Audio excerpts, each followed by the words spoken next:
Memo penyiksaan dan amnesia sejarah. Memo penyiksaan yang dirilis Gedung Putih pada tahun 2008 sampai tahun 2009 membuat banyak orang terperanjat, marah, dan tercengang. Rasa kaget dan geram bisa dipahami, terutama menyimak kesaksian dalam laporan Komite Angkatan Bersenjata Senat Amerika Serikat tentang keputusasaan Dick Cheney dan Donald Rumsfeld dalam menemukan kaitan antara Irak dan Al-Qaeda, kaitan yang kemudian direka-reka untuk menjustifikasi invasi yang dilancarkan. Mantan psikiater militer Mayor Charles Burney bersaksi, "Kami menghabiskan sebagian besar waktu untuk membangun kaitan antara Al-Qaeda dan Irak. Semakin orang-orang frustrasi karena tak dapat memastikan kaitan ini, semakin kuat tekanan untuk menempuh langkah-langkah yang mungkin membuahkan hasil lebih cepat, yaitu penyiksaan." McClatchy menyatakan bahwa seorang mantan pejabat intelijen senior yang tahu banyak soal urusan interogasi menyebutkan, pemerintah Bush terus-menerus mendesak para interogator agar menggunakan metode yang kejam terhadap tahanan demi menemukan bukti kerja sama antara Al-Qaeda dan rezim mendiang diktator Irak, Saddam Hussein. Cheney dan Rumsfeld menuntut interogator menemukan bukti kerja sama Al-Qaeda Irak. Badan intelijen dan para interogator kerap didesak melakukan apa saja yang diperlukan untuk mendapatkan informasi dari para tahanan, terutama yang tergolong penting. Dan ketika tidak mendapatkan informasi apa-apa, mereka diberitahu oleh orang-orang Cheney dan Rumsfeld untuk mendesak lebih keras lagi.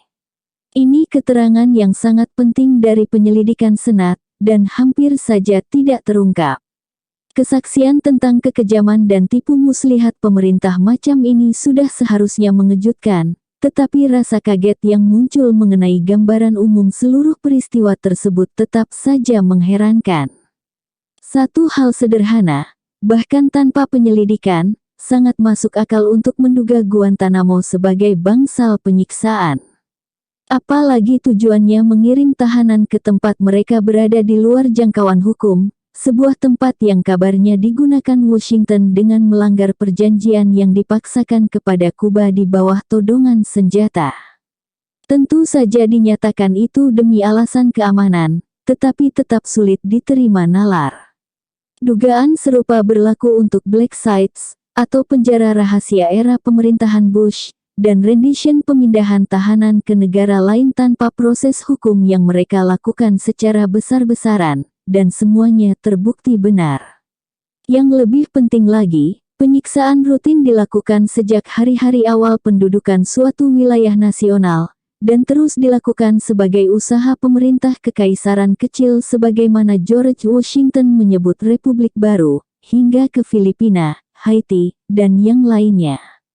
Perlu diingat pula penyiksaan itu segelintir dari sekian banyak kejahatan agresi, teror, subversi, dan kemandekan ekonomi dalam lembar hitam sejarah Amerika Serikat, sama banyaknya dengan kasus dalam kekuasaan adidaya lainnya. Oleh karena itu, yang mengejutkan adalah reaksi atas pengungkapan memo Departemen Kehakiman, bahkan dari beberapa kritikus handal dan tegas soal penyimpangan kekuasaan dari Bush. Paul Krugman misalnya, menulis bahwa kita dulu bangsa dengan nilai moral ideal dan sebelum Bush, tidak pernah pemimpin kita sepenuhnya mengkhianati setiap hal yang diperjuangkan bangsa kita. Setidaknya pandangan umum macam ini menyiratkan sejarah Amerika yang agak melenceng. Terkadang pertentangan antara apa yang kita perjuangkan dan apa yang kita lakukan telah dibahas secara belak-belakan. Salah seorang cendekiawan terkemuka yang menjalankan tugas tersebut adalah Hans Morgenthau, penggagas teori realisme dalam hubungan internasional. Dalam studi klasik yang terbit pada tahun 1964, di tengah kemilau era Camelot pemerintahan Kennedy, Morgenthau mengembangkan tolok ukur bahwa Amerika punya tujuan transenden, membangun perdamaian dan kebebasan di negeri sendiri juga tentu di setiap tempat karena gelanggang tempat Amerika harus mempertahankan dan mempromosikan tujuan itu meliputi seluruh dunia. Namun, sebagai cendekiawan yang cermat, dia juga mengakui bahwa catatan sejarah sama sekali tidak konsisten dengan tujuan transenden. Morgenthau menyarankan bahwa tidak seharusnya kita diperdaya oleh kesenjangan tersebut, kita tidak boleh mencampur-adukkan penyimpangan kenyataan dengan kenyataan itu sendiri. Kenyataan adalah tujuan nasional yang tidak tercapai, yang diperlihatkan oleh bukti sejarah sebagaimana tercermin dalam pikiran kita. Apa yang sebenarnya terjadi hanyalah penyimpangan kenyataan.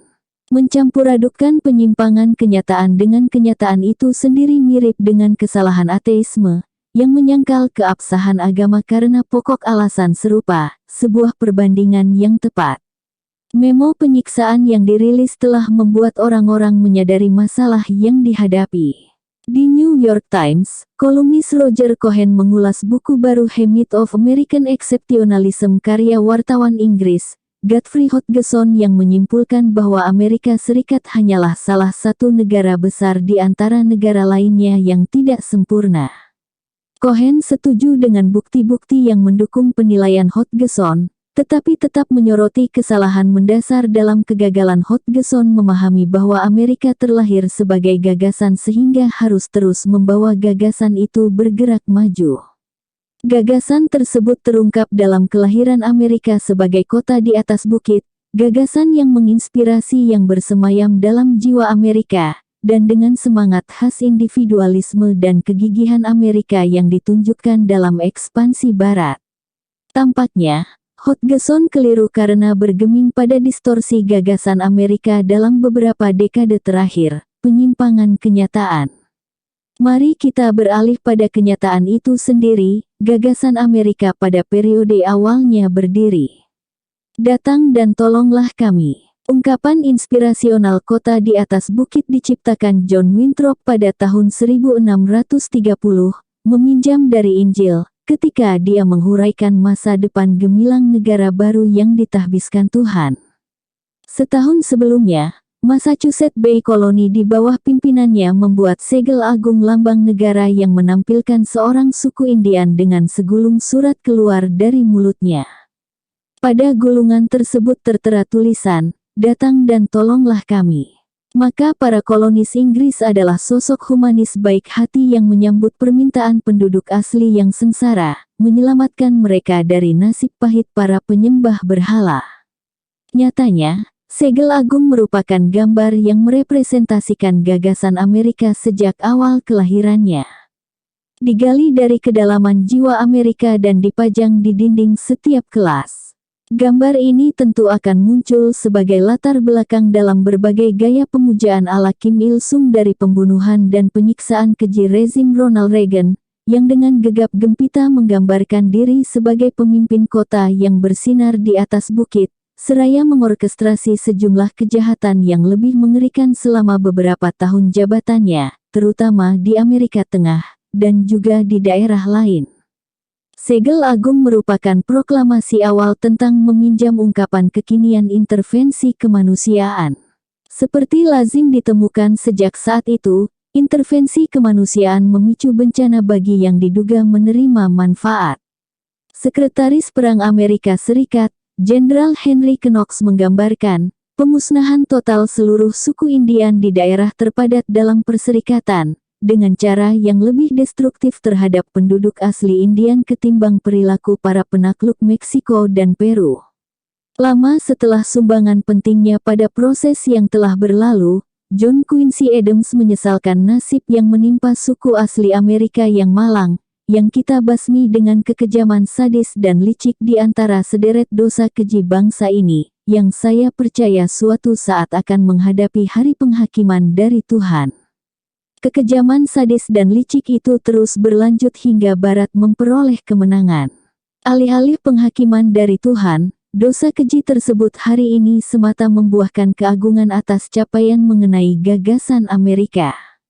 Tentu saja ada kisah dengan versi yang lebih enak didengar, misalnya yang diungkapkan Hakim Mahkamah Agung Joseph Story. Dia merenungkan bahwa takdir ilahi mengakibatkan penduduk pribumi lenyap seperti daun yang luruh pada musim gugur, kendati para kolonis senantiasa menghormati mereka. Penaklukan dan pendudukan Barat memang menunjukkan individualisme dan kegigihan. Kegigihan pemukim penjajah, bentuk imperialisme paling kejam yang umum dilakukan. Hasilnya dipuji oleh senator yang dihormati dan cukup berpengaruh, Henry Cabot Lodge, pada tahun 1898.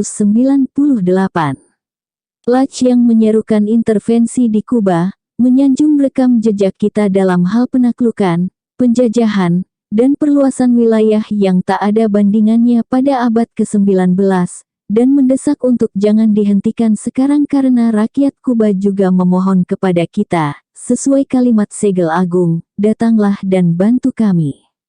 Permohonan itu dikabulkan. Amerika Serikat mengirim pasukan, dan dengan demikian menghalangi pembebasan Kuba dari Spanyol, dan secara nyata mengubahnya menjadi koloni Amerika Serikat hingga tahun 1959. Lebih lanjut, gagasan Amerika tergambar lewat kampanye luar biasa, diprakarsai oleh pemerintahan Eisenhower saat itu juga untuk mengembalikan Kuba ke tempatnya yang tepat. Perang ekonomi dengan tujuan yang diartikulasikan secara jelas untuk menghukum penduduk Kuba sehingga mereka akan menggulingkan pemerintahan Castro yang membangkang. Invasi, dedikasi dari Kennedy bersaudara untuk membawa teror dunia ke Kuba. Ungkapan ahli sejarah Arthur M. Schlesinger Jr. dalam biografi Robert Kennedy yang menganggap tugas tersebut sebagai salah satu prioritas utama, dan kejahatan lain dalam pertentangan opini dunia yang pada hakikatnya seia sekata. Riwayat imperialisme Amerika kerap dilacak hingga pengambil alihan Kuba, Puerto Rico, dan Hawaii pada tahun 1898. Namun, hal tersebut hanya untuk mengalah pada yang disebut ahli sejarah imperialisme Bernard Porter The Saltwater Fallacy, bahwa upaya penaklukan hanya bisa disebut imperialisme jika melintasi air laut. Dengan demikian, bila sungai Mississippi sudah menyerupai Laut Irlandia, baru ekspansi ke arah barat bisa disebut imperialisme. Sejak George Washington hingga Henry Cabot Lodge, mereka yang terlibat dalam upaya nan gigih ini punya pegangan jelas soal kebenaran. Setelah kesuksesan intervensi kemanusiaan di Kuba pada tahun 1898, langkah berikutnya dalam misi yang ditentukan takdir ilahi adalah menganugerahkan berkah kebebasan dan peradaban kepada semua orang yang diselamatkan di Filipina. Meminjam kalimat dalam platform Partai Republik era Lodge, setidaknya bagi mereka yang selamat dari serangan mematikan dan penyiksaan besar-besaran yang mengiringinya. Nasib jiwa-jiwa yang beruntung ini diserahkan ke dalam belas kasihan kepolisian Filipina yang didirikan Amerika Serikat dalam dominasi kolonial model baru, bertumpu pada pasukan keamanan terlatih dan bersenjata lengkap, demi mode pengawasan, intimidasi, dan kekerasan yang canggih. Model serupa akan diadopsi di banyak daerah lain, tempat Amerika Serikat memposisikan penjaga nasional yang brutal dan pasukan lain yang disediakan sekutunya, dengan dampak yang sudah dikenal luas. Paradigma penyiksaan. Selama 60 tahun terakhir para korban di seluruh penjuru dunia mengalami paradigma penyiksaan CIA yang dikembangkan dengan biaya mencapai $1 miliar per tahun. Demikian menurut ahli sejarah Alfred McCoy dalam buku A Question of Torture. Dia menunjukkan bagaimana metode penyiksaan yang dikembangkan CIA pada tahun 1950-an menyeruak ke permukaan dengan sedikit perubahan lewat foto sadis penjara Abu Ghraib di Irak. Tidak ada hiperbola dalam judul menohok dari kajian yang dilakukan Jennifer Harbury tentang jejak rekam penyiksaan yang dilakukan Amerika Serikat, Truth, Torture, and American Way. Sangat menyesatkan. Setidaknya ketika para penyidik dari geng Bush turun ke berbagai sudut penjuru dunia dan meratapi bahwa dalam mengobarkan perang melawan teroris, Amerika telah kehilangan arah. Ungkapan tersebut seakan menunjukkan bahwa Bush, Cheney, Rumsfeld, DKK tidak memperkenalkan inovasi penting. Dalam praktik yang lazim, aksi penyiksaan diserahkan kepada kaki tangannya, tidak dilakukan langsung oleh orang Amerika di ruang penyiksaan yang diciptakan pemerintah mereka sendiri. Sebagaimana ditunjukkan Alan Nairn, yang melakukan sejumlah penyelidikan kekerasan paling gamblang dan paling berani, apa yang tampak dihentikan Obama, yakni larangan penyiksaan hanyalah sebagian kecil dari penyiksaan yang kini dilakukan Amerika, seraya tetap mempertahankan sebagian besar sistem penyiksaan yang dilakukan oleh negara lain di bawah perlindungan Amerika. Obama bisa saja menghentikan dukungan terhadap pasukan asing yang melakukan penyiksaan, tetapi dia memilih untuk tidak melakukannya. Obama tidak menyudahi praktik penyiksaan, Nairn menyebutkan, tetapi semata melakukan reposisi, memulihkannya sesuai norma Amerika, menyisakan perkara ketidakpedulian terhadap para korban. Sejak era Vietnam, Amerika Serikat terutama telah melihat berbagai penyiksaan yang dilakukan oleh perwakilannya, membiayai, mempersenjatai, melatih, dan membimbing negara lain melakukannya, tetapi biasanya berhati-hati menjaga agar setidaknya jejak kebijakan mereka tidak terlihat. Larangan Obama bahkan tidak menghalangi penyiksaan oleh Amerika di luar area konflik bersenjata, tempat juga terjadi banyak penyiksaan karena banyak rezim represif tidak terlibat dalam konflik bersenjata. Kebijakannya adalah untuk kembali ke status quo ante, yakni keadaan sebelumnya, rezim penyiksaan dari Ford sampai Clinton, yang dari tahun ke tahun kerap menghasilkan lebih banyak jerat penderitaan dengan dukungan Amerika Serikat ketimbang yang dihasilkan selama periode Bush-Cheney. Terkadang keterlibatan Amerika dalam penyiksaan bahkan lebih bersifat tidak langsung. Dalam penelitian pada tahun 1980, pakar Amerika Latin Lars Skutz menemukan bahwa bantuan Amerika Serikat cenderung mengalir secara timpang kepada pemerintah Amerika Latin yang menyiksa warganya kepada pelanggar hak asasi manusia yang relatif berat di belahan dunia ini. Kecenderungan ini termasuk bantuan militer, tidak tergantung kebutuhan dan berlangsung sepanjang periode Carter. Kajian yang lebih luas oleh Edward Herman menemukan korelasi serupa, dan juga mengajukan penjelasan.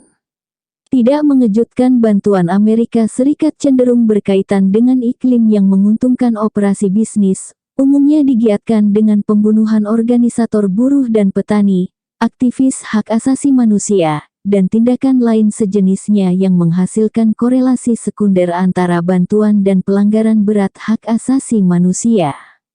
Penelitian-penelitian ini dilakukan sebelum periode Reagan. Masa tema tersebut tidak terlalu menarik untuk dikaji karena korelasinya yang amat gamblang. Maka tidak heran jika Presiden Obama menganjurkan kepada kita untuk menatap ke depan, bukan ke belakang, doktrin yang tepat bagi mereka yang meneguhkan kelompoknya.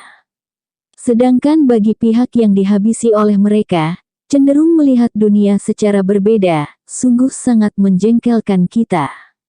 Mengadopsi posisi Bush. Sah-sah saja jika ada pendapat bahwa paradigma penyiksaan yang dilakukan oleh CIA tidak melanggar konvensi menentang penyiksaan dari PBB pada tahun 1984, setidaknya dalam penafsiran Washington. McCoy menunjukkan betapa paradigma CIA yang sangat canggih, yang dikembangkan dengan biaya sangat tinggi pada tahun 1950-an dan tahun 1960-an dan berdasarkan metode penyiksaan paling manjur ala KGB, Komitet Gosudarstvennoy Bezopasnosti atau Komite Keamanan Negara Uni Soviet, yang lebih mengutamakan penyiksaan mental dibandingkan sekadar penyiksaan fisik. Karena, penyiksaan fisik dianggap kurang efektif dalam menghancurkan orang. McCoy menuliskan bahwa pemerintahan Reagan dengan teliti merevisi konvensi internasional menentang penyiksaan dengan 4 detail pesanan diplomatik berfokus hanya pada satu kata dalam halaman 26 versi cetak lembar konvensi, yaitu kata mental. Dia melanjutkan, pesanan diplomatik yang dirancang dengan rumit ini mendefinisikan ulang penyiksaan, sebagaimana ditafsirkan Amerika Serikat, dengan meniadakan sakit yang ditimbulkan dari deprivasi sensorik dan rasa sakit akibat perbuatan sendiri, teknik mutakhir yang disempurnakan CIA dengan biaya yang sangat tinggi. Ketika mengirim hasil konvensi PBB kepada Kongres untuk proses ratifikasi pada tahun 1994, Clinton memasukkan pesanan Reagan.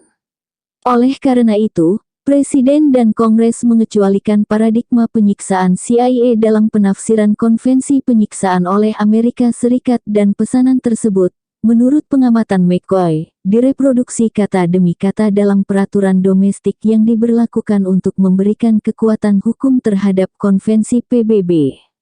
Itulah isu politik besar yang meledak dengan kekuatan fenomenal dalam skandal Abu Ghraib dan dalam undang-undang komisi militer yang memalukan yang disahkan dengan dukungan bipartisan pada 2006.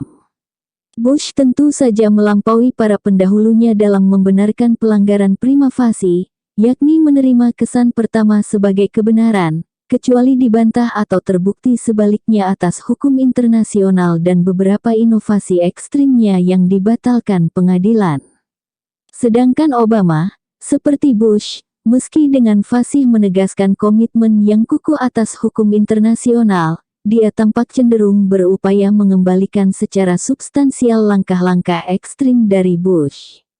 Dalam kasus penting Boumediene versus Bush pada Juni tahun 2008, Mahkamah Agung menolak klaim inkonstitusional pemerintahan Bush bahwa para tahanan di Guantanamo tidak punya hak habeas corpus, yakni hak seseorang melalui surat perintah pengadilan untuk menuntut pejabat yang menahannya membuktikan penahanan tersebut tidak melanggar hukum.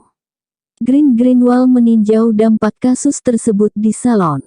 Karena ingin melanggengkan kekuasaan untuk menculik orang-orang dari penjuru dunia, dan memenjarakan mereka tanpa proses hukum, pemerintahan Bush memutuskan mengirim mereka ke penjara Amerika Serikat di Pangkalan Udara Bagram, Afghanistan mengakali putusan Boumediene yang berpijak pada jaminan konstitusi paling dasar seolah itu sekadar permainan konyol, bawa tahanan yang Anda culik ke Guantanamo, dan mereka punya hak konstitusional. Tetapi sebagai gantinya, terbangkan mereka ke Bagram, dan Anda bisa menghilangkan mereka selamanya tanpa proses pengadilan.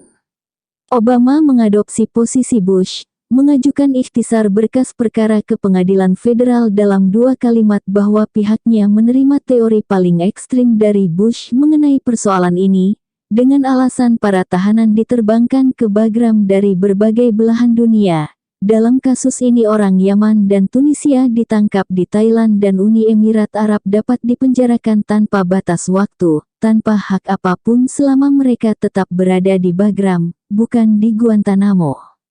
Tidak lama berselang, seorang hakim federal yang ditunjuk Bush menolak posisi Bush atau Obama dan bersiteguh bahwa dasar rasional putusan Boumediene berlaku sepenuhnya baik untuk Bagram maupun Guantanamo.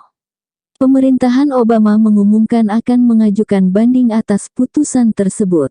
Hal ini membuat Departemen Kehakiman era Obama sebagaimana disimpulkan Greenwald, secara langsung mendukung kelompok konservatif ekstrim kanan, kekuasaan pro-eksekutif, hakim yang ditunjuk Bush untuk isu kekuasaan eksekutif, dan penahanan tanpa proses hukum, melakukan pelanggaran besar atas janji-janji kampanye presiden dan sikap sebelumnya. Kasus Rasul versus Rumsfeld tampak mengikuti pola serupa. Para penggugat menuduh Rumsfeld dan pejabat tinggi lainnya bertanggung jawab atas penyiksaan yang dilakukan di Guantanamo, tempat para tahanan mendekam setelah ditangkap oleh Panglima Perang Komunitas Uzbek, Abdul Rashid Dostum. Para penggugat menyatakan menempuh perjalanan ke Afghanistan untuk memberikan bantuan kemanusiaan. Dostum merupakan penjahat terkenal yang kemudian memimpin Aliansi Utara, faksi Afghanistan yang didukung Rusia, Iran, India, Turki, negara-negara Asia Tengah, dan Amerika Serikat saat menyerang Afghanistan pada Oktober tahun 2001. Dostum menyerahkan mereka ke tahanan Amerika Serikat diduga demi uang hadiah. Pemerintahan Bush berusaha menghentikan kasus ini. Departemen Kehakiman era Obama mengajukan rangkuman berkas perkara yang mendukung posisi Bush bahwa pejabat pemerintah tidak harus bertanggung jawab atas penyiksaan dan pelanggaran lainnya dalam proses hukum di Guantanamo. Alasannya, pengadilan belum tegas menetapkan hak-hak para tahanan di sana. Juga disebutkan bahwa pemerintahan Obama mempertimbangkan untuk menghidupkan kembali komisi militer, salah satu pelanggaran aturan hukum yang jauh lebih berat dibandingkan sepanjang periode kepemimpinan Bush. Tentu ada alasannya, Menurut William Glaberson dari New York Times, para pejabat yang berkaitan dengan persoalan Guantanamo mengatakan pengacara pemerintah merisaukan kemungkinan mereka menghadapi hambatan signifikan untuk mengadili tersangka terorisme di pengadilan federal. Para hakim mungkin mempersulit untuk menuntut para tahanan yang mengalami perlakuan brutal atau mempersulit para jaksa untuk menggunakan bukti lisan dari badan intelijen. Cacat serius dalam sistem peradilan pidana menyeruak ke permukaan. Menciptakan teroris. Ada banyak perdebatan tentang seberapa efektifnya penyiksaan dalam mengumpulkan informasi. Tampaknya muncul asumsi bahwa hal itu dapat dibenarkan jika memang efektif.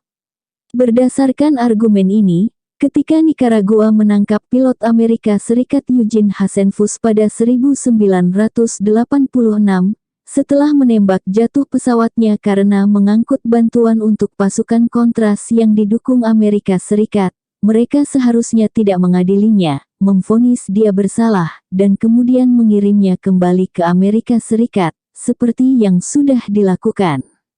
Semestinya mereka mencoba menerapkan paradigma penyiksaan CIA untuk mengulik informasi tentang kejahatan teroris lain, yang tengah dirancang dan dijalankan Washington. Bukan soal gampang bagi negara kecil dan miskin menghadapi serangan teroris negara adidaya global. Dengan standar yang sama, bila mampu menangkap kepala koordinator terorisme, John Negroponte yang kala itu menjabat sebagai Duta Besar Amerika Serikat di Honduras, kelak dilantik sebagai Direktur Utama Intelijen Nasional, pada hakikatnya berperan sebagai Raja Kontraterorisme tanpa banyak keluh kesah. Nicaragua seharusnya melakukan hal serupa. Kuba akan dibenarkan mengambil tindakan yang sama, jika pemerintahan Castro mampu menghajar Kennedy bersaudara. Tidak perlu dikemukakan apa yang harus dilakukan para korban kepada Henry Kissinger, Ronald Reagan, dan komandan teroris terkemuka lainnya, yang berusaha selalu selangkah di depan Al-Qaeda, dan yang tidak diragukan lagi punya cukup informasi yang dapat mencegah serangan bom genting selanjutnya. Pertimbangan macam ini tak pernah mengemuka dalam diskusi publik. Dengan demikian, kita bisa serta-merta tahu bagaimana mengevaluasi cara mendapatkan informasi berharga. Sudah pasti ada tanggapan, terorisme kita jika memang benar-benar terorisme, berkembang, berasal dari sesuatu seperti halnya gagasan kota di atas bukit. Bisa jadi penjelasan paling menyeluruh dari persoalan ini telah disajikan oleh Michael Kinsley, editor New Republic sekaligus juru bicara kelompok kiri yang disegani. American Watch bagian dari Human Rights Watch memprotes konfirmasi Departemen Luar Negeri atas perintah resmi kepada pasukan teroris Washington untuk menyerang sasaran empuk masyarakat sipil tidak bersenjata, dan untuk menghindari tentara Nicaragua, yang bisa saja mereka lakukan berkat kontrol CIA di wilayah udara Nicaragua dan sistem komunikasi canggih yang disediakan untuk Kontras. Sebagai tanggapan, Kinsley menerangkan bahwa serangan teroris Amerika Serikat terhadap masyarakat sipil dibenarkan jika memenuhi kriteria pragmatis. Kebijakan yang masuk akal harus memenuhi uji analisis biaya manfaat, analisis seputar jumlah darah dan penderitaan yang tertumpah, dan kemungkinan terbitnya demokrasi di ujung lainnya, demokrasi yang bentuknya ditentukan elit Amerika Serikat.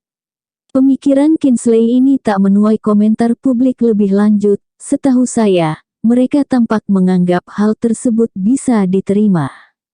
Menyusul kemudian anggapan bahwa para pemimpin Amerika dan agennya tidak patut disalahkan atas kebijakan yang masuk akal dengan niat yang baik, bahkan jika putusan mereka ada kalanya bercelah.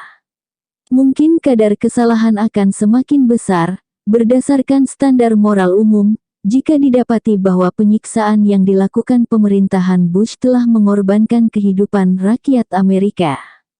Inilah nyatanya simpulan yang diambil Mayor Matthew Alexander, nama samaran salah seorang interogator Amerika Serikat yang paling kawakan di Irak, yang memperoleh informasi yang membuat militer Amerika Serikat mampu menemukan Abu Musab al-Zarqawi, pemimpin Al-Qaeda di Irak, menurut laporan koresponden Patrick Cockburn. Alexander mengungkapkan rasa muak atas metode interogasi sadis yang diterapkan pemerintahan Bush, penggunaan kekerasan oleh Amerika Serikat, dia yakin tidak hanya mengungkap informasi tak berharga, tetapi juga terbukti sangat kontraproduktif, yang mungkin mengakibatkan kematian tentara Amerika Serikat dalam jumlah yang sama banyaknya dengan korban sipil yang tewas dalam peristiwa 9/11. Dari ratusan interogasi, Alexander mendapati bahwa pejuang dari negara lain datang ke Afghanistan sebagai reaksi atas penyiksaan di Guantanamo dan Abu Ghraib, dan bahwa mereka serta kawan-kawan di dalam negeri melakukan bom bunuh diri dan aksi teror lainnya karena alasan yang sama. Juga ada segunung bukti bahwa metode penyiksaan yang didorong Dick Cheney dan Donald Rumsfeld justru menciptakan teroris. Salah satu yang dipelajari secara saksama adalah kasus Abdallah Al-Ajmi, yang dikurung di Guantanamo dengan tuduhan terlibat dalam 2 atau 3 kali baku tembak dengan Aliansi Utara. Dia akhirnya berdiam di Afghanistan usai gagal mencapai Chechnya untuk melawan Rusia. Setelah menjalani masa 4 tahun dengan perlakuan brutal di Guantanamo, dia kembali ke Kuwait. Kemudian, dia menemukan cara untuk ke Irak. Pada Maret tahun 2008, dengan mengendarai truk bermuatan bom ke sebuah kompleks militer, dia membunuh dirinya dan 13 tentara Irak. Aksi kekerasan tunggal paling mengerikan yang pernah dilakukan mantan tahanan Guantanamo, menurut Washington Post, dan menurut pengacaranya, aksi ini merupakan akibat langsung dari penganiayaan yang dialami di penjara. Sewajar yang bisa diduga setiap orang. Amerika yang biasa saja. Dalih standar lainnya atas penyiksaan yang terjadi adalah konteks perang melawan teror yang dikumandangkan Bush setelah serangan 9/11.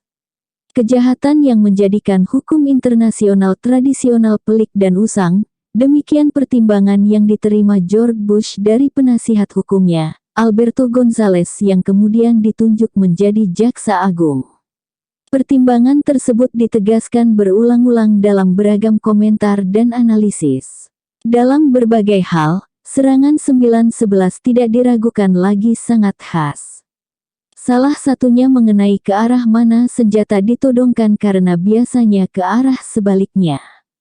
Bahkan, mempertimbangkan dampak apapun, ini serangan pertama yang menimpa wilayah nasional Amerika sejak orang Inggris membakar Washington DC pada tahun 1814. Doktrin pemerintah negara ini ada kalanya disebut eksepsionalisme Amerika. Namun jauh panggang dari api, mungkin lebih mendekati semesta di tengah kekuasaan imperial. Prancis menyebutnya misi pemberadaban di negeri koloni, sementara Menteri Peperangannya menyerukan untuk membasmi penduduk pribumi Aljazair. John Stuart Mill menyatakan keluhuran budi pekerti orang Inggris merupakan hal baru di dunia, seraya mendesak agar kekuasaan Anglikan ini tidak lagi memperlambat proses pembebasan India sepenuhnya. Esai klasik Mill tentang intervensi kemanusiaan yang ditulis tak lama setelah kekejaman mengerikan Inggris dalam menindas pemberontakan India pada tahun 1857 tersingkap ke hadapan publik. Penaklukan wilayah India merupakan bagian besar dari upaya memperoleh monopoli perdagangan opium untuk usaha narkotika di Inggris, yang sejauh ini menjadi yang terbesar dalam sejarah dunia dan dirancang terutama untuk memaksa Tiongkok menerima barang-barang buatan Inggris. Demikian pula, tidak ada alasan untuk meragukan ketulusan prajurit Jepang yang pada tahun 1930-an membawa surga dunia di bawah pengawasan Jepang yang ramah, kala mereka melakukan pemerkosaan Nanking dan menggencarkan seruan bakar semua, jarah semua, bunuh semua di pedesaan Tiongkok Utara. Sejarah penuh dengan episode serupa yang diketahui masyarakat luas. Selama pengandaian eksepsionalis merasa diri luar biasa tertanam kuat, bagaimanapun pengungkapan penyimpangan sejarah kadang-kadang bisa menjadi bumerang, hanya akan menutupi kejahatan yang lebih mengerikan. Di Vietnam Selatan contohnya, pembantaian My Lai hanya sekadar catatan kaki untuk kekejaman yang jauh lebih besar daripada program pasifikasi pasca serangan Tet oleh Washington yang diabaikan. Namun, kemarahan negara ini sebagian besar tertuju pada satu aksi kejahatan tersebut. Watergate bisa dipastikan merupakan tindak kejahatan, tetapi kehebohan yang ditimbulkannya mengalihkan kejahatan yang jauh lebih buruk di dalam dan luar negeri. Termasuk pembunuhan terencana oleh FBI terhadap organisator kulit hitam, Fred Hampton, sebagai bagian represi COINTELPRO yang keji dan pengeboman Kamboja, sekadar untuk menyebutkan dua contoh yang mencekam. Penyiksaan ini cukup mengerikan. Invasi ke Irak merupakan kejahatan yang jauh lebih buruk. Seperti biasa, tindak kejahatan tertentu berfungsi sebagai pengalihan semacam ini. Amnesia sejarah menjadi fenomena yang berbahaya, bukan hanya karena menggerogoti integritas moral dan intelektual, melainkan juga karena menjadi dasar bagi kejahatan yang terentang pada masa depan. Tangan gaib kekuasaan. Perlawanan menegakkan demokrasi di dunia Arab secara spektakuler menampilkan aspek keberanian, dedikasi, dan komitmen kekuatan massa yang kebetulan bertepatan dengan perlawanan luar biasa dari puluhan ribu orang demi mendukung para pekerja dan tegaknya demokrasi di Madison, Wisconsin, dan kota-kota lain di Amerika Serikat. Pun jika jalur lintasan perlawanan di Kairo dan Madison saling bersinggungan, keduanya menuju arah berlawanan. Aksi di Kairo mengarah pada upaya memperoleh hak dasar yang disangkal kediktatoran Mesir, sementara di Madison aksi ditujukan untuk mempertahankan hak yang diperoleh dengan perjuangan panjang dan berat, dan kini di bawah ancaman berbahaya.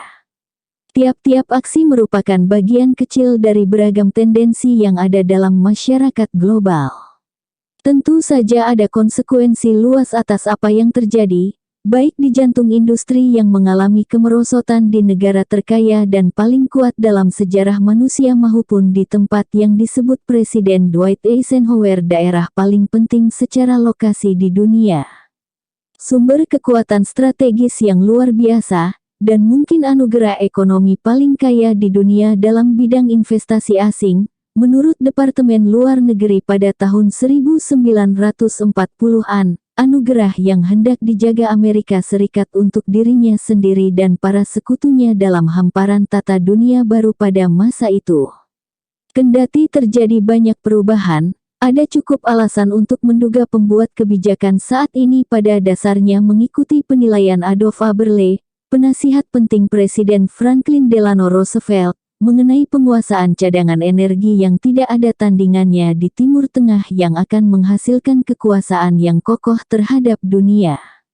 Dengan demikian, mereka percaya bahwa hilangnya kendali atas sumber daya tersebut akan mengancam proyek dominansi global Amerika yang telah diartikulasikan dengan jelas sepanjang Perang Dunia Kedua dan telah dipertahankan sedemikian rupa menghadapi perubahan besar dalam tatanan dunia sejak hari itu. Sejak permulaan perang tahun 1939, Washington sudah memperhitungkan peperangan akan berakhir dengan Amerika Serikat mendapat posisi kekuasaan yang luar biasa hebat. Para pejabat tinggi Departemen Luar Negeri dan pakar kebijakan luar negeri kerap bertemu pada periode perang untuk menyusun rencana dunia pasca perang. Mereka menggambarkan daerah utama yang harus didominasi Amerika Serikat, termasuk dunia belahan barat, timur jauh, dan bekas wilayah kerajaan Inggris, dengan sumber daya energi Timur Tengah. Ketika Rusia mulai menghabisi tentara Nazi usai Stalingrad, sasaran daerah utama diperluas sebisa mungkin hingga seluruh Rusia, paling tidak hingga jantung ekonomi di Eropa Barat. Dalam daerah utama, Amerika Serikat akan menegakkan kekuasaan yang tidak dapat diganggu-gugat dengan supremasi militer dan ekonomi, seraya memastikan keterbatasan pelaksanaan kedaulatan dari setiap negara yang mungkin menghalangi rancangan globalnya. Rencana saksama semasa perang ini segera dijalankan. Selalu dapat diduga bahwa Eropa mungkin saja memilih haluan yang independen. North Atlantic Treaty Organization, NATO atau Pakta Pertahanan Atlantik Utara pada batas tertentu dimaksudkan untuk menghadapi ancaman ini. Begitu dalih resmi keberadaannya sirna pada tahun 1989, NATO meluas ke timur, melanggar janji lisan kepada pemimpin Soviet, Mikhail Gorbachev. Sejak itulah organisasi ini menjadi kekuatan intervensi yang dijalankan Amerika Serikat dengan ruang lingkup sangat luas. Sebagaimana yang dituturkan Sekretaris Jenderal NATO Jaap de Hoop Scheffer, yang menerangkan dalam konferensi NATO bahwa pasukan NATO harus menjaga pipa-pipa yang mengalirkan minyak dan gas yang mengarah ke barat, dan secara lebih umum melindungi jalur laut yang digunakan oleh kapal tanker serta infrastruktur penting sistem energi lainnya. Doktrin daerah utama membolehkan intervensi militer semaunya. Simpulan tersebut dinyatakan dengan tegas oleh pemerintahan Clinton, yang mengumumkan Amerika Serikat berhak menggunakan kekuatan militer untuk memastikan akses seluas-luasnya terhadap pasar utama, pasokan energi, dan sumber daya strategis, dan harus mempertahankan pasukan militer besar dalam jumlah banyak, yang berbaris maju di Eropa dan Asia demi mengarahkan pendapat orang-orang tentang kita dan mengarahkan peristiwa yang akan mempengaruhi kehidupan dan keamanan kita. Prinsip serupa menentukan invasi ke Irak. Ketika kegagalan Amerika Serikat dalam memaksakan kehendak di Irak kian nyata, tujuan sebenarnya dari invasi tersebut tak bisa lagi bersembunyi di balik retorika cantik. November tahun 2007 Gedung Putih mengeluarkan deklarasi asas dasar, mendesak agar pasukan Amerika Serikat bisa tetap berada di Irak tanpa batas waktu dan menyerahkan Irak kepada investor Amerika dengan hak khusus. 2 bulan berselang, Presiden Bush memberitahu Kongres bahwa dia akan menolak undang-undang yang mungkin membatasi kemungkinan penempatan permanen pasukan Amerika Serikat di Irak atau Amerika Serikat menguasai sumber minyak Irak, mendesak agar Amerika segera mendapat kebebasan dalam menghadapi perlawanan Irak. Di Tunisia dan Mesir, pemberontakan massa pada 2011 menuai kemenangan mengesankan. Namun sebagaimana yang dilaporkan Carnegie Endowment, meski orang-orangnya berganti, rezimnya masih sama, perubahan dalam elit penguasa dan sistem pemerintahan masih jauh. Laporan tersebut menghuraikan hambatan internal bagi demokrasi, tetapi mengabaikan faktor eksternal yang selalu signifikan. Amerika Serikat dan negara barat yang menjadi sekutunya pasti melakukan apapun yang bisa dilakukan guna mencegah demokrasi autentik di dunia Arab. Untuk memahami alasannya, kita hanya perlu melihat kajian tentang pendapat orang Arab yang dilakukan Lembaga Jajak Pendapat Amerika Serikat. Meski sedikit saja yang diwartakan, mereka pasti diperhatikan oleh para penyusun kebijakan. Mereka mengungkapkan, sebagian besar orang Arab menganggap Amerika Serikat dan Israel sebagai ancaman utama. Amerika Serikat dipandang demikian oleh 90% lebih orang Mesir dan lebih dari 75% penduduk wilayah tersebut secara umum. Sebaliknya, 10% orang Arab menganggap Iran sebagai ancaman. Oposisi terhadap kebijakan Amerika Serikat amat kuat sehingga sebagian besar orang yakin keamanan dapat ditingkatkan jika Iran punya senjata nuklir di Mesir sekitar 80%. Data angka lainnya pun serupa. Jika pendapat publik dapat mempengaruhi kebijakan, Amerika Serikat bukan hanya tidak akan mengontrol wilayah itu, melainkan juga diusir bersama para sekutunya, sesuatu yang mengusik prinsip dominansi global. Doktrin Muasser. Dukungan terhadap demokrasi merupakan bidang para cendekiawan ideologi dan propagandis. Di dunia nyata, yang tidak disukai para elit dari demokrasi adalah normanya. Ada cukup banyak bukti bahwa demokrasi hanya didukung sejauh berkontribusi bagi tujuan sosial dan ekonomi. Simpulan macam ini secara enggan diakui oleh kecendekiaan yang lebih kritis. Penghinaan demokrasi oleh para elit terungkap secara dramatis dalam reaksi atas pembongkaran Wikileaks. Salah satu yang menyita perhatian besar dengan komentar penuh euforia, adalah kawat diplomatik yang melaporkan bahwa Arab mendukung Amerika Serikat menjejakkan kaki di Iran. Rujukannya mengacu pada pemerintah diktator bangsa Arab, sikap publik tidak disebutkan. Marwan Muasser, mantan pejabat Yordania dan kemudian menjadi Direktur Penelitian Timur Tengah di Carnegie Endowment, menggambarkan prinsip yang berlaku. Argumen tradisional yang selalu diajukan soal dunia Arab adalah bahwa tidak ada yang salah, bahwa segalanya terkendali. Dengan pemikiran ini, penguasa pemerintahan menilai pihak oposisi dan kalangan luar yang menyerukan reformasi hanya melebih-lebihkan keadaan di lapangan. Mengacu pada prinsip itu, jika para diktator mendukung kita, apalagi masalahnya? Doktrin Muasir rasional dan patut dipertimbangkan.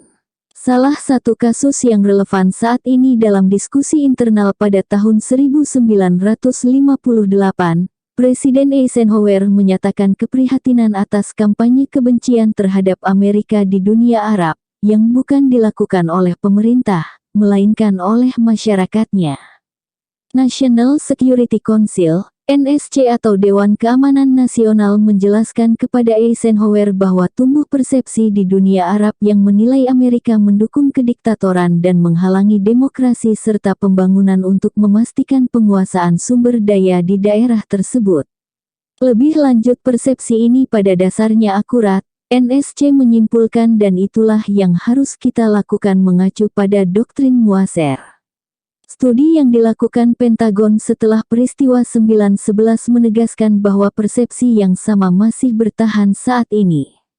Adalah hal biasa bagi para pemenang untuk membuang sejarah ke tempat sampah dan para korban menanggapinya dengan keseriusan.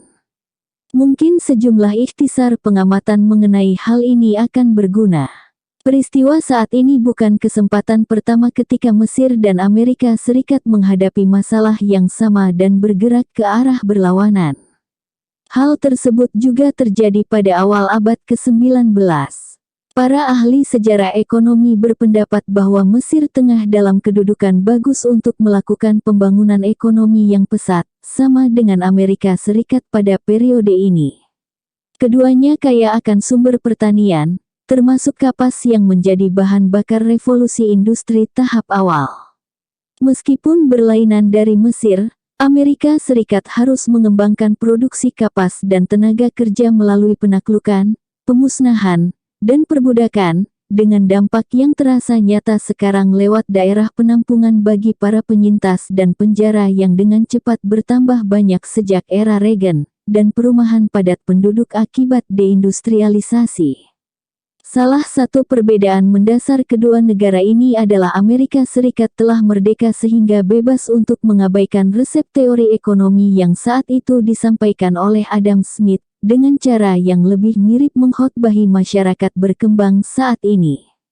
Smith mendorong agar negeri koloni yang telah bebas dapat menghasilkan produk-produk primer untuk ekspor dan mengimpor barang-barang berkualitas bagus buatan Inggris, juga tentu saja tidak berusaha memonopoli komoditas penting, terutama kapas. Tindakan selain ini, Smith memperingatkan, alih-alih akan mempercepat justru menghambat peningkatan lebih lanjut dalam angka produksi tahunan mereka dan tidak akan mendorong, tetapi menghambat kemajuan negara mereka menuju kesejahteraan dan kejayaan yang nyata. Setelah memperoleh kemerdekaan, negeri koloni membuang jauh-jauh saran itu dan mengikuti haluan Inggris tentang pembangunan yang dikendalikan negara secara mandiri, dengan tarif bea masuk tinggi untuk melindungi industri dari ekspor Inggris, pertama-tama tekstil, kemudian baja dan lainnya, dan memakai berbagai peralatan untuk mempercepat perkembangan industri. Republik yang merdeka pun berusaha mendapatkan monopoli atas kapas sehingga menempatkan semua bangsa di bawah kaki kami, terutama musuh Inggris, sebagaimana yang diumumkan para presiden Jacksonian saat menaklukkan Texas dan separuh kawasan Meksiko. Untuk Mesir, langkah serupa dihambat oleh kekuasaan Inggris. Lord Palmerston menyatakan, tidak ada gagasan keadilan kepada Mesir yang harus menghalangi kepentingan yang begitu besar dan tinggi dari Inggris karena ingin melestarikan dominasi ekonomi dan politiknya. Dia mengungkapkan kebencian terhadap Muhammad Ali yang barbar dan bodoh yang berani mencari jalan kemerdekaan. Lord Palmerston juga menggerakkan armada dan kekuatan keuangan Inggris untuk mengakhiri perjuangan Mesir meraih kemerdekaan dan pertumbuhan ekonomi. Usai Perang Dunia II, Ketika Amerika Serikat menggantikan Inggris sebagai kekuatan hegemoni global, Washington mengambil posisi serupa. Jadi jelas sekali Amerika Serikat tidak akan memberikan bantuan kepada Mesir, kecuali berpegang pada aturan standar bagi pihak yang lemah saat Amerika Serikat terus melakukan pelanggaran, selain membebankan bea masuk tinggi untuk menghambat katun Mesir dan mengakibatkan kelangkaan dolar yang melemahkan fondasi ekonomi, sesuai penafsiran umum dalam prinsip pasar. Tidak heran kampanye kebencian terhadap Amerika Serikat terkait Eisenhower, mengacu pada kesadaran bahwa Amerika Serikat mendukung kediktatoran dan menghalangi demokrasi serta pembangunan, seperti yang dilakukan sekutunya. Dalam pembelaan Adam Smith, perlu ditambahkan bahwa dia mengetahui apa yang akan terjadi jika Inggris mengikuti aturan ekonomi yang sehat, yang sekarang disebut neoliberalisme. Dia memperingatkan jika industri manufaktur, perdagangan, dan investor Inggris dipindahkan ke luar negeri, keuntungan bisa saja didapat. Namun, negara tersebut akan menderita. Dia merasa mereka akan dibimbing oleh keberpihakan terhadap tanah air sehingga seolah ada tangan gaib yang membantu Inggris terhindar dari kekacauan akibat rasionalitas ekonomi. Bagian ini tidak bisa dilewatkan begitu saja. Inilah salah satu kejadian munculnya frasa terkenal tangan gaib di The Wealth of Nations. Penggagas ekonomi klasik yang tidak kalah pentingnya David Ricardo menarik simpulan yang sama. Dia berharap atas apa yang disebut keberpihakan terhadap tanah air akan mengarahkan orang kaya untuk puas dengan rendahnya tingkat keuntungan di negeri mereka sendiri, ketimbang mencari usaha yang lebih menguntungkan mereka sendiri di negeri asing. Perasaan ini dia menambahkan, saya bersedih melihatnya kian lemah. Di samping prediksi yang jitu, insting ekonom klasik bisa dibilang cukup kuat. Ancaman Iran dan Tiongkok. Pemberontakan demokratis di dunia Arab kadang-kadang dipadankan dengan Eropa Timur pada tahun 1989, tetapi dengan alasan yang meragukan. Pada tahun 1989 pemberontakan demokratis masih ditoleransi oleh Rusia, dan didukung kekuatan Barat sesuai doktrin standar. Hal itu jelas selaras dengan tujuan ekonomis dan strategis, dan oleh karena itu merupakan capaian luhur sangat terhormat.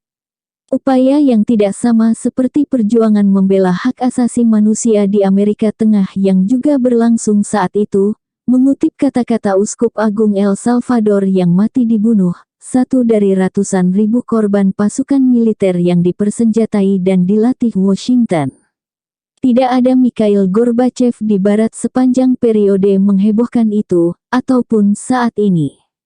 Dan kekuatan Barat masih berseteru dengan demokrasi di dunia Arab untuk hal yang baik. Doktrin daerah utama terus diterapkan hingga krisis dan konfrontasi kontemporer.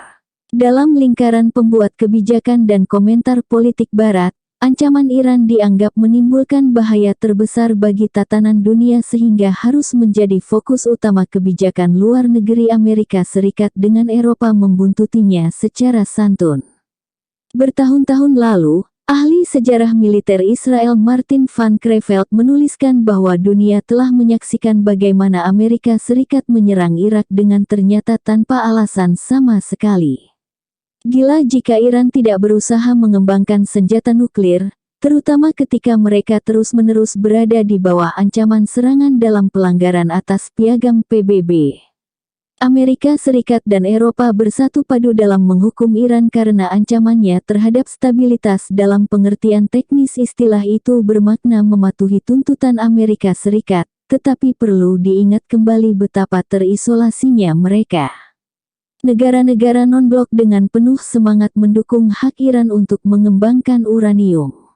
Kekuatan regional utama Turki memilih menentang mosi sanksi yang diprakarsai Amerika Serikat di Dewan Keamanan, bersama dengan Brasil, negara yang paling dikagumi di belahan dunia selatan.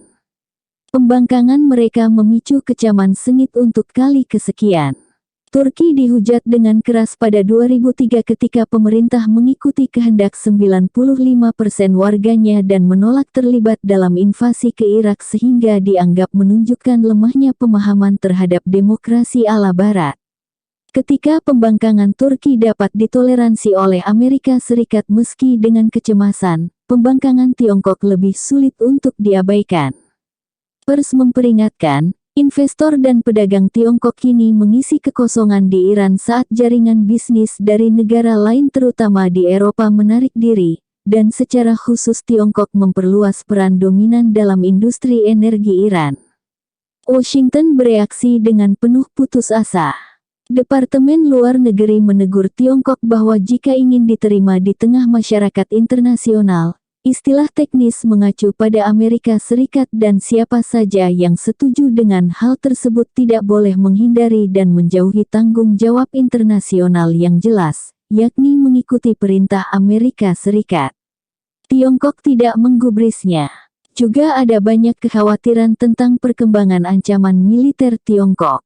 Kajian yang dilakukan Pentagon baru-baru ini mengumumkan bahwa anggaran militer Tiongkok mendekati 1/5 dari yang dihabiskan Pentagon untuk mengoperasikan dan menghadapi perang di Irak dan Afghanistan, tentu masih tergolong sedikit dibandingkan anggaran militer Amerika Serikat. Ekspansi kekuatan militer Tiongkok mungkin menandingi kemampuan kapal perang Amerika untuk beroperasi di lepas pantai perairan internasional, New York Times menambahkan. Jelas yang dimaksud adalah area lepas pantai Tiongkok, tetapi belum dikemukakan bahwa Amerika Serikat harus menyingkirkan kekuatan militer yang menandingi kapal perang di perairan Karibia hingga Tiongkok. Kurangnya pemahaman Tiongkok tentang tata krama peraturan internasional selanjutnya diilustrasikan lewat keberatannya atas rencana kapal induk bertenaga nuklir yang canggih. George Washington mengikuti latihan angkatan laut beberapa kilometer di area lepas pantai Tiongkok karena curiga akan kemampuan kapal tersebut untuk menyerang Beijing. Sebaliknya, Barat memahami bahwa semua operasi Amerika Serikat itu dilakukan untuk mempertahankan stabilitas dan keamanannya sendiri. Media liberal New Republic menyatakan keprihatinan bahwa Tiongkok mengirim 10 kapal perang melintasi perairan internasional ke lepas pantai Pulau Okinawa, Jepang. Tentu itu merupakan provokasi, tidak seperti kenyataan yang tidak diungkap bahwa Washington telah mengubah pulau tersebut menjadi pangkalan militer utama, bertentangan dengan protes keras warga Okinawa. Namun itu bukan provokasi, mengacu pada prinsip dasar bahwa Amerika adalah pemilik dunia. Selain doktrin imperial yang mendalam, ada alasan kuat bagi negara tetangga Tiongkok untuk merisaukan pertumbuhan militer dan kekuatan komersialnya. Meski doktrin daerah utama masih berlaku, kapasitas penerapannya mulai menyusut. Puncak kekuasaan Amerika Serikat terjadi usai Perang Dunia II, kala secara harfiah mencengkeram separuh kekayaan dunia. Namun kemudian secara alami merosot, setelah ekonomi industri lainnya pulih dari kehancuran akibat perang dan gelombang dekolonisasi menjalar dengan cepat. Pada awal 1970-an kepemilikan Amerika Serikat dalam kekayaan global turun hingga 25% dan membuat dunia industri menjadi tripolar, Amerika Utara, Eropa, dan Asia Timur yang waktu itu bertumpu pada Jepang. Ada pula perubahan mencolok dalam ekonomi Amerika Serikat pada tahun 1970-an, terkait finansialisasi dan ekspor produksi. Beragam faktor berkumpul membentuk lingkaran setan pemusatan kekayaan secara radikal, terutama dalam segelintir kelompok papan atas, 1% dari keseluruhan populasi sebagian besar CEO, manajer pengelola investasi global, dan sejenisnya. Hal tersebut mengarah pada pemusatan kekuatan politik sehingga menghasilkan kebijakan negara yang berupaya meningkatkan pemusatan kekuatan ekonomi, kebijakan fiskal, aturan tata kelola perusahaan, deregulasi, dan banyak lagi. Sementara itu, biaya kampanye pemilu meroket tinggi, mendorong partai terjun ke kantong-kantong modal yang terpusat, aspek finansial meningkat. Partai Republik melakukannya secara terang-terangan, sementara Partai Demokrat kini mendekati sesuatu yang biasa disebut Partai Republik Moderat mengikuti tidak jauh di belakang. Pemilu telah menjelmakan sandiwara yang dijalankan industri kehumasan. Usai kemenangan pada tahun 2008, Obama mendapat penghargaan dari kalangan industri untuk kampanye pemasaran terbaik tahun tersebut. Kelompok eksekutif dilanda euforia.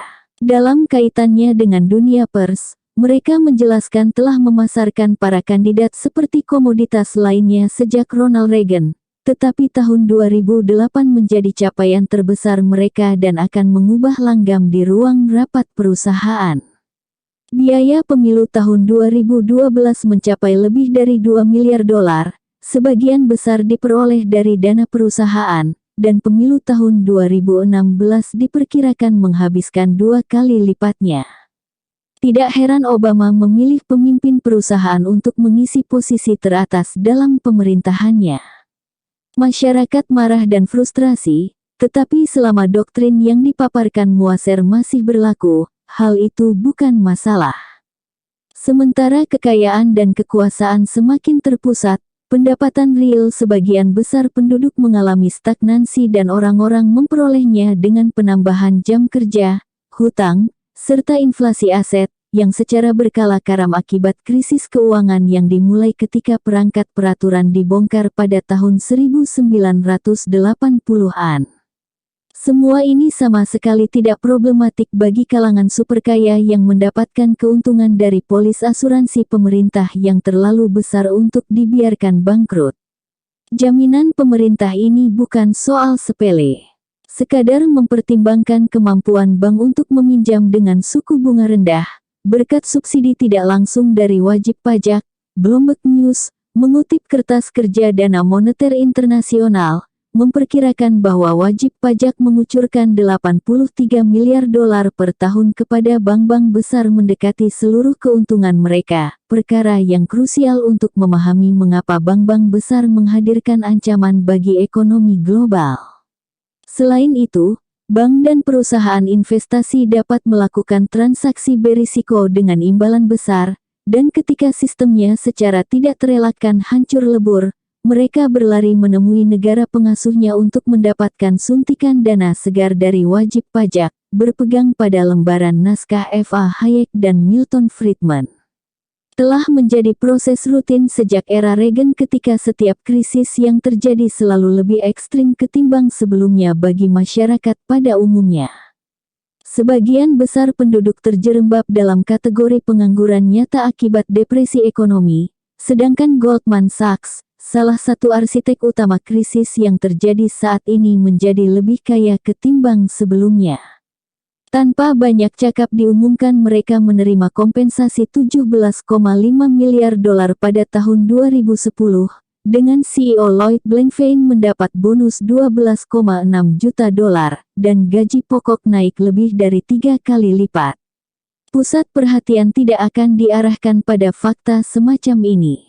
Maka, harus dimunculkan propaganda untuk menyalahkan yang lain, seperti pegawai sektor publik negeri dengan gaji yang bengkak dan dana pensiun selangit. Segala fantasi tersebut mengacu pada model imajinasi Reaganite pendukung Ronald Reagan tentang ibu-ibu kulit hitam yang naik limusin untuk mengambil tunjangan kesejahteraan, dan model lainnya yang tidak perlu disebutkan.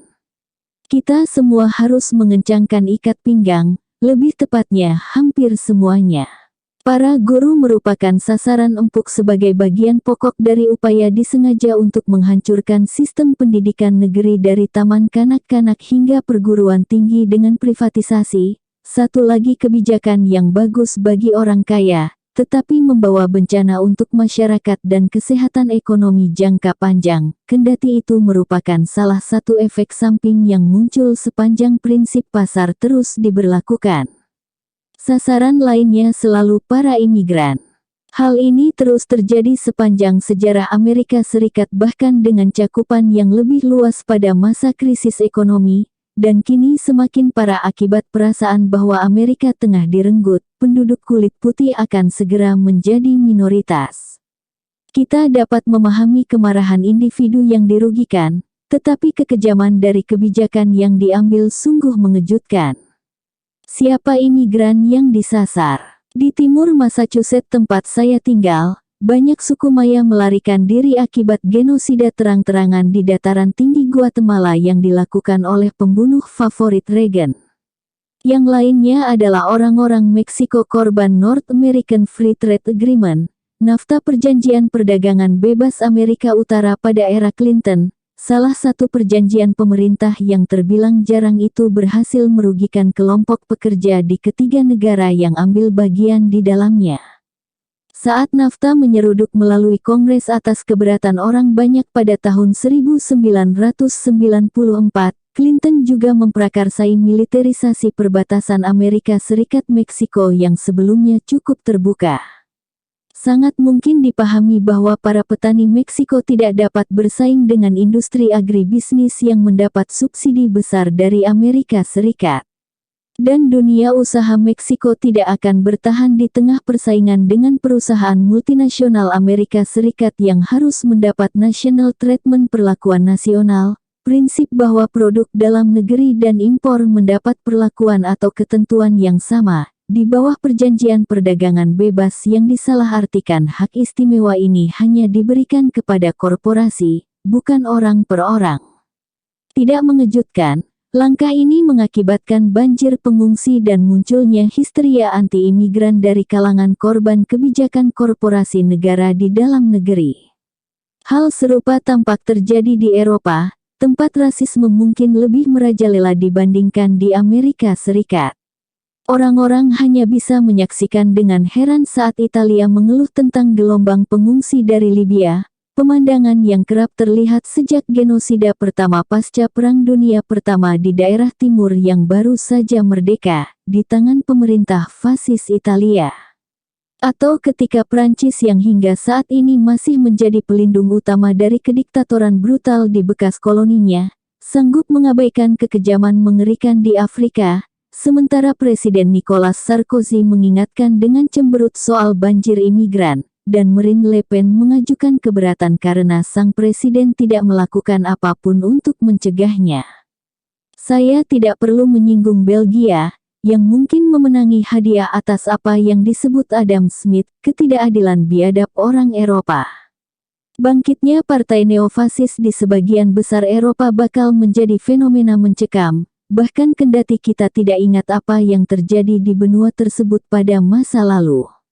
Bayangkan saja reaksi yang muncul jika orang-orang Yahudi diusir dari Prancis dengan penderitaan dan penindasan, dan kemudian mereka menyaksikan kebisuan ketika hal yang sama terjadi pada orang Roma, juga korban Holocaust dan penduduk paling brutal di Eropa.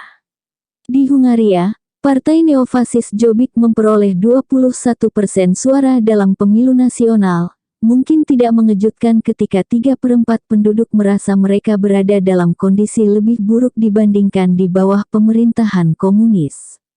Kita mungkin akan merasa lega bahwa di Austria, tokoh ekstrim kanan Jörg Haider hanya mendapat 10% suara pada pemilihan tahun 2008, jika bukan karena fakta bahwa Freedom Party, menyalip dari sisi yang sama memenangi lebih dari 17% suara.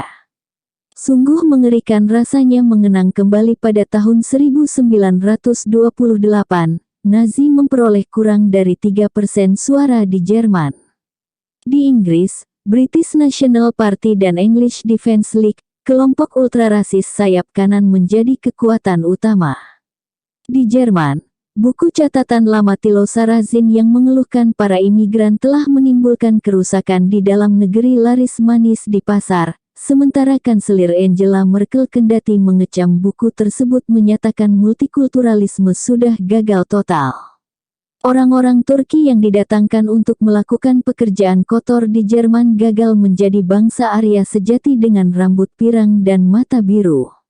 Semua hal tersebut secara ironis mungkin membuat kita terkenang kembali akan peringatan Benjamin Franklin, salah seorang tokoh terkemuka abad pencerahan bahwa koloni yang baru merdeka harus hati-hati dalam mengizinkan orang Jerman dan juga Swedia untuk datang bermigrasi karena corak kulit mereka terlalu gelap. Memasuki abad ke-20, mitos menggelikan ihwal kemurnian Anglo-Saxon merupakan sesuatu yang lazim di Amerika Serikat, termasuk di kalangan presiden dan tokoh lainnya. Rasisme dalam budaya kesusastraan kita pun sudah mencapai tingkatan yang saru. Jauh lebih mudah memberantas polio ketimbang wabah mengerikan ini, yang biasa menjadi lebih ganas pada masa krisis ekonomi.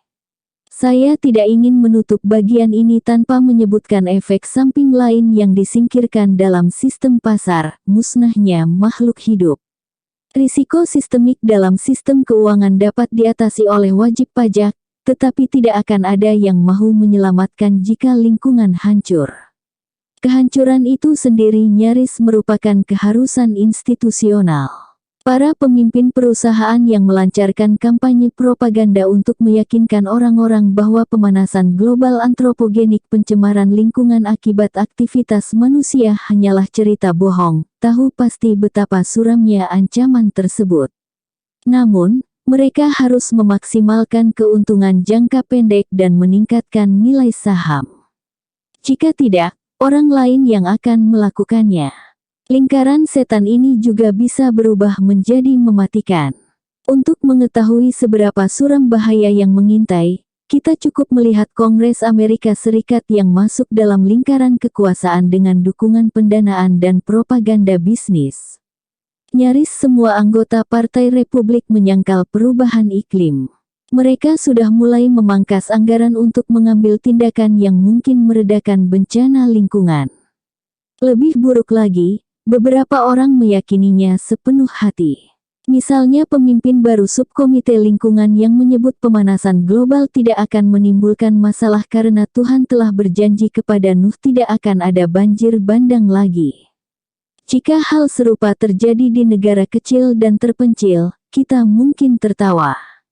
Namun, jangan coba tertawa ketika hal tersebut terjadi di negara terkaya dan terkuat di dunia. Sebelum tertawa, kita pun mungkin ingat bahwa krisis ekonomi saat ini sebagian besar dapat ditelusuri ujung pangkalnya pada keimanan fanatik dalam dogma-dogma semacam hipotesis pasar yang efisien. Dan secara umum berujung pangkal pada apa yang oleh pemenang Nobel Joseph Stiglitz 50 tahun silam, disebut agama bahwa pasar mengetahui mana yang terbaik yang menghalangi bank sentral dan profesi ekonomi, dengan segelintir pengecualian, yang menghalangi perhatian atas gelembung sektor perumahan senilai 8 triliun dolar yang sama sekali tidak memiliki basis dalam fundamental ekonomi, dan menghancurkan perekonomian saat meledak. Semua ini dan masih banyak lagi, akan berlanjut selama doktrin Muaser masih diterapkan. Selama masyarakat umum bersikap pasif, apatis, dan teralihkan oleh konsumerisme atau kebencian dalam sekam, penguasa akan berbuat sesuka hati dan mereka yang dapat bertahan akan dibiarkan untuk merenungkan akibatnya. Kemerosotan Amerika, penyebab dan konsekuensi. Sudah menjadi tema umum bahwa Amerika Serikat yang baru beberapa tahun lalu dilulukan melenggang di dunia sebagai raksasa dengan kekuatan tidak tertandingi dan daya tarik tidak tersaingi sedang dalam kemerosotan, terancam akan mengalami kehancuran mematikan.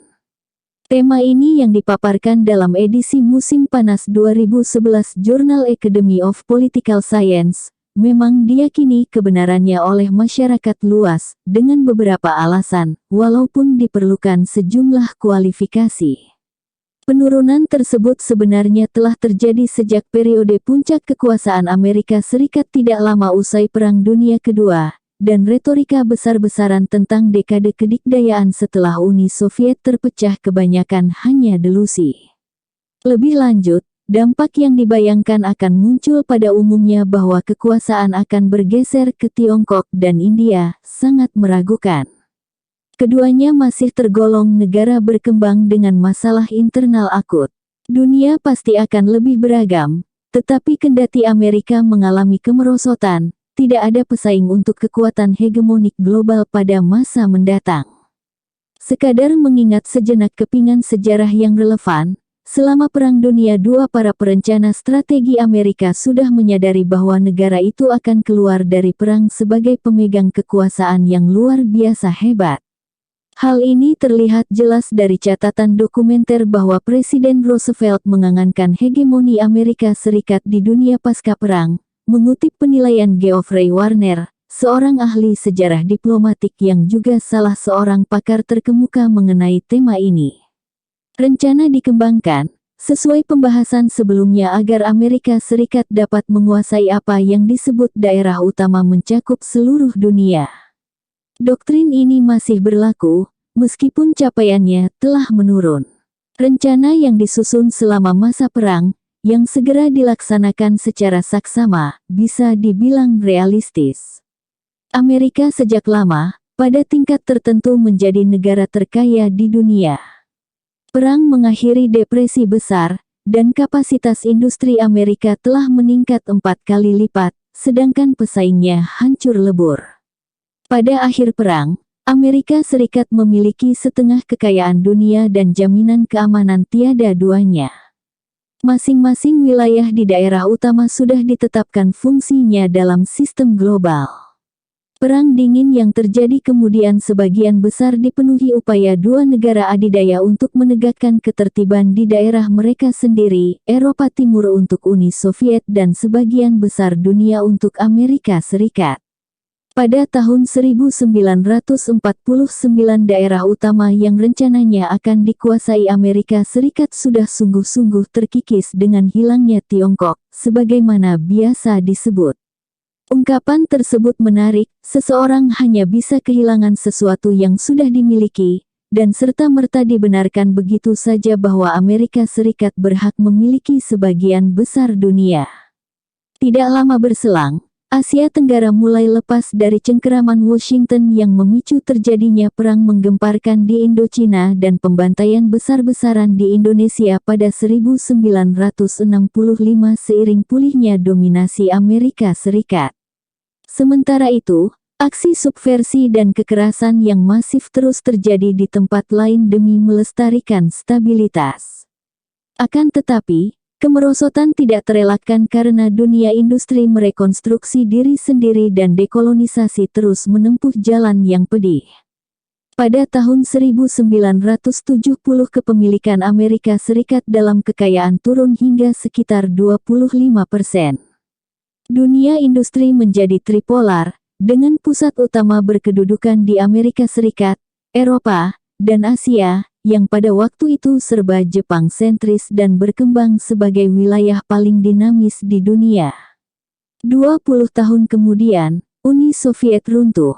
Reaksi Washington mengajari kita banyak hal tentang realitas Perang Dingin. Mulanya pemerintahan Bush, kemudian dengan penuh kekuasaan segera menyatakan bahwa kebijakannya secara mendasar tidak akan berubah, meski dengan dalih berbeda.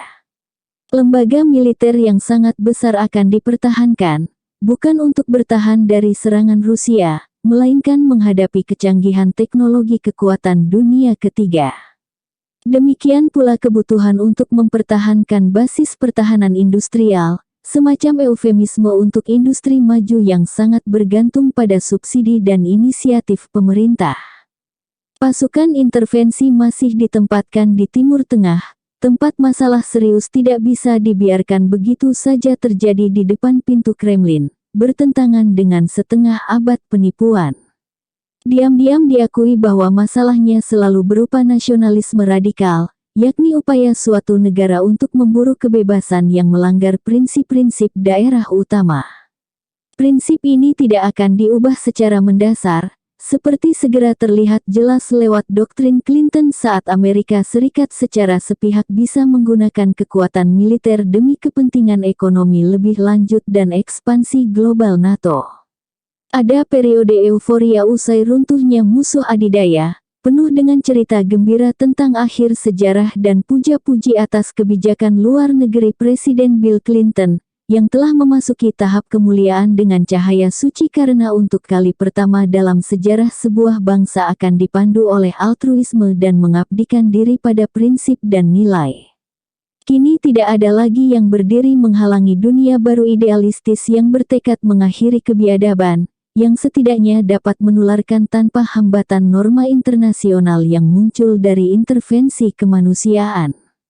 Dan itu hanya segelintir contoh pujian berapi-api dari intelektual terkemuka pada masa tersebut. Namun tidak semuanya terpesona. Kelompok yang telah lama menjadi korban, yakni dunia selatan, mengecam dengan sengit apa yang disebut hak intervensi kemanusiaan. Mereka menganggapnya tidak lebih dari hak usang dominasi imperial yang bersalin rupa dengan kemasan baru. Sedangkan pendapat yang lebih bijaksana di kalangan elit kebijakan di dalam negeri melihat bahwa Amerika Serikat telah menjelma menjadi negeri adidaya penipu bagi sebagian besar dunia, satu-satunya ancaman eksternal terbesar bagi masyarakat mereka, dan bahwa negara penipu ulung hari ini adalah Amerika Serikat, mengutip Samuel P. Huntington, Profesor Ilmu Pemerintahan Harvard, dan Robert Jarvis, Presiden American Political Science Association. Setelah George Bush mengambil alih pemerintahan, pandangan dunia yang kian memusuhi hampir tidak bisa diabaikan, khususnya di dunia Arab. Tingkat dukungan terhadap Bush anjlok. Obama menuai prestasi mengesankan dengan jatuh lebih dalam, dukungan terhadapnya turun hingga 5% di Mesir, dan di daerah lain tidak lebih tinggi daripada itu. Sementara itu, kemerosotan terus terjadi. Dalam dekade yang lampau, Amerika Selatan pun telah hilang. Persoalan ini cukup serius, ketika pemerintahan Nixon berencana menghancurkan demokrasi Chile. Kudeta militer yang didukung Amerika Serikat pada 9/11 pertama yang mengukuhkan kediktatoran Jenderal Augusto Pinochet. Dewan Keamanan Nasional mengingatkan dengan penuh ancaman bahwa jika tidak dapat mengendalikan Amerika Latin, Amerika Serikat tidak bisa berharap untuk mencapai tatanan yang sesuai tujuan di belahan dunia lainnya. Bagaimanapun, jauh lebih serius lagi ini akan mempengaruhi gerakan kemerdekaan di Timur Tengah dengan alasan yang jelas diakui pada awal perencanaan pasca Perang Dunia II. Bahaya selanjutnya mungkin akan muncul gerakan penting untuk mewujudkan demokrasi. Editor eksekutif New York Times, Bill Keller, menuliskan dengan penuh haru tentang kerinduan Washington untuk merangkul kaum penyokong demokrasi di seluruh Afrika Utara dan Timur Tengah. Namun, jajak pendapat masyarakat Arab mengungkapkan dengan sangat jelas bahwa Washington akan dilanda bencana jika sungguh mengambil langkah-langkah menuju penciptaan demokrasi yang berdaya guna, saat opini publik akan mempengaruhi kebijakan. Dan seperti telah diketahui bersama, penduduk Arab menganggap Amerika Serikat sebagai ancaman besar dan akan mengusir mereka beserta sekutu-sekutunya dari tanah Arab, jika punya pilihan. Saat kebijakan lama Amerika Serikat masih relatif stabil, dengan segala penyesuaian taktis, tetapi di bawah kepemimpinan Obama terdapat beberapa perubahan signifikan. Analis militer Yochi Dreazen dan rekan penulisnya di Atlantic mengamati bahwa kebijakan Bush adalah menangkap dan menyiksa tersangka, sedangkan Obama dengan mudahnya membunuh mereka. Dalam waktu singkat meningkatkan penggunaan senjata teror, drone dan personel pasukan khusus, sebagian besar terdiri atas tim pembunuh. Unit pasukan khusus telah dikerahkan ke 147 negara. Kini jumlahnya sama banyak dengan seluruh awak militer Kanada. Sebenarnya tentara ini merupakan pasukan pribadi presiden, persoalan yang dibahas terperinci oleh wartawan investasi Amerika, Nick Tursey di laman Tom Dispatch. Tim yang dikirim Obama untuk membunuh Osama bin Laden mungkin sudah menjalankan belasan misi serupa di Pakistan. Dari gambaran-gambaran tersebut, dan banyak pengembangan lainnya, tampak bahwa meski hegemoni Amerika Serikat sudah merosot, ambisinya belum pudar. Tema umum lainnya, paling tidak di kalangan yang tidak menutup mata atas masalah yang terjadi, bahwa kemerosotan Amerika sebagian besar merupakan akibat kesalahan sendiri. Ada sejumlah analogi dalam sejarah demokrasi parlementer untuk drama komedi yang menempatkan Washington sebagai lakon utama, entah bertujuan menggulingkan pemerintahan atau tidak, yang membuat muak orang-orang di sepenjuru negeri. Sebagian besar berpikir Kongres seharusnya dibubarkan dan membuat dunia bingung. Pertunjukan besar bahkan digelar untuk menakuti pendukung sandiwara tersebut. Kekuasaan korporat kini khawatir para ekstremis yang sudah mereka bantu untuk menduduki tampuk kekuasaan akan memilih merobohkan bangunan tempat mereka menggantungkan kekayaan dan hak istimewanya, yaitu negara induk yang kuat yang melayani kepentingan mereka. Filsuf sosial termasyhur dari Amerika, John Dewey pernah menggambarkan politik sebagai bayangan yang dirajut di tengah masyarakat oleh kelompok yang sangat berkuasa dan berpengaruh. Dia memperingatkan bahwa pudarnya bayangan tidak akan mengubah substansi. Sejak tahun 1970 bayangan itu telah menjelma awan gelap yang menyelimuti masyarakat dan sistem politik. Kekuasaan korporat kini sebagian besar terdiri atas kekuatan finansial, telah mencapai titik tempat kedua organisasi politik Demokrat ataupun Republik yang sekarang nyaris menyerupai partai tradisional condong ke kubu ekstrim kanan pada isu-isu utama yang diperdebatkan. Bagi masyarakat, masalah dalam negeri yang utama adalah krisis parah yang meningkatkan jumlah pengangguran. Dalam kondisi umum, masalah genting ini dapat diatasi dengan stimulus secukupnya dari pemerintah, yang sudah dilakukan jauh sebelum inisiatif Obama pada tahun 2009 yang meski mungkin menyelamatkan jutaan pekerjaan, tetapi hampir tidak berimbang dengan penurunan belanja negara dan daerah. Bagi lembaga keuangan, masalah utamanya soal defisit anggaran. Oleh karena itu, hanya defisit yang kerap dibahas. Sebagian besar penduduk 72% memilih untuk mengatasi defisit dengan meningkatkan pajak bagi orang yang sangat kaya.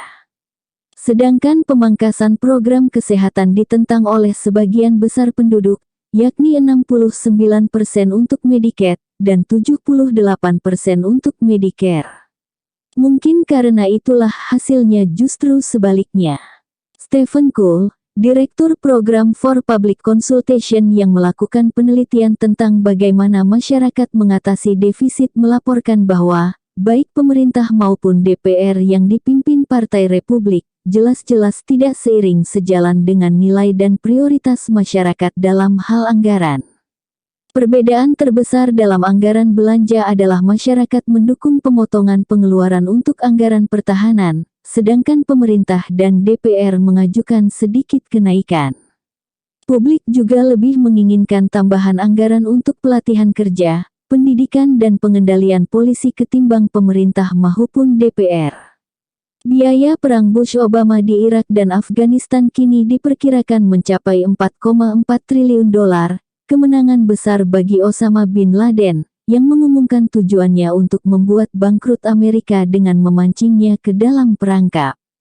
Pada tahun 2011 anggaran militer Amerika Serikat hampir sama dengan total anggaran seluruh negara di dunia, lebih tinggi secara real disesuaikan dengan inflasi daripada sejak Perang Dunia II, dan bahkan direncanakan akan lebih tinggi lagi.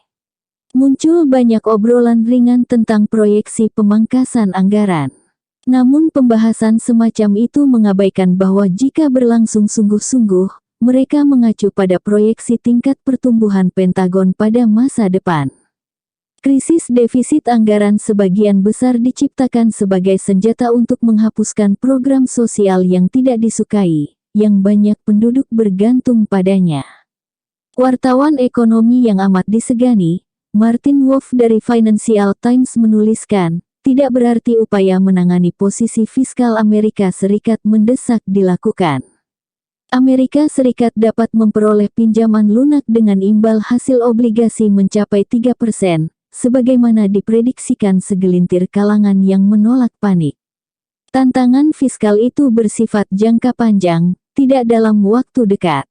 Secara signifikan dia menambahkan, keistimewaan menakjubkan dari posisi fiskal federal adalah pendapatan negara diperkirakan hanya sekitar 14,4% dari PDB 2011, jauh di bawah angka rata-rata pasca perang yang mendekati 18%. Pajak penghasilan diperkirakan hanya sekitar 6,3% dalam GDP 2012. Orang-orang di luar Amerika tidak dapat memahami kehebohan yang terjadi ini tentang apa, pada tahun 1988 di akhir masa pemerintahan Ronald Reagan, penerimaan negara mencapai 18,2% dari PDB. Penerimaan pajak harus meningkat secara substansial jika sudah mendekati defisit. Mengagumkan memang, tetapi pengurangan defisit merupakan permintaan lembaga keuangan dan kelompok superkaya. Dan dalam demokrasi yang terjun bebas, hal itulah yang paling penting. Meskipun krisis defisit anggaran diciptakan demi alasan perang kelas yang liar, krisis hutang jangka panjang terbilang serius dan sudah berlangsung sejak pengabaian tanggung jawab fiskal pada era Reagan yang mengubah Amerika Serikat dari kreditur menjadi debitur terdepan di dunia, menaikkan hutang nasional hingga 3 kali lipat dan menimbulkan ancaman ekonomi yang meningkat pesat pada masa George Bush. Bagaimanapun, krisis pengangguran menjadi urusan paling genting untuk saat ini. Bentuk kompromi akhir atas krisis tersebut, atau lebih tepatnya kepatuhan terhadap ekstrim kanan kebalikan dari apa yang diinginkan publik.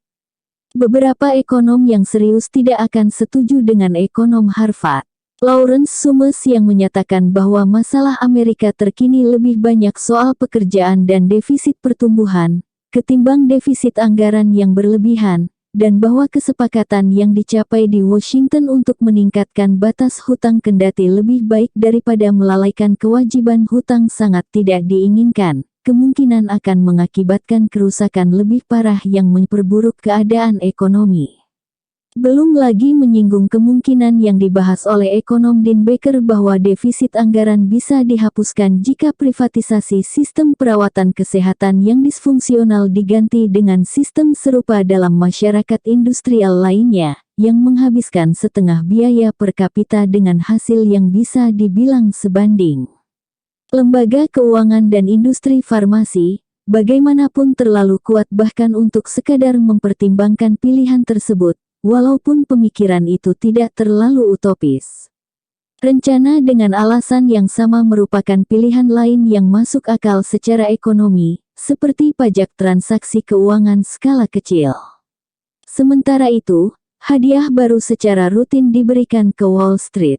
Komite Apropriasi DPR memotong permintaan anggaran untuk Komisi Sekuritas dan Bursa, penghalang utama untuk penipuan keuangan, dan Kongres menggunakan senjata lain dalam pertempuran yang mengancam kehidupan generasi mendatang.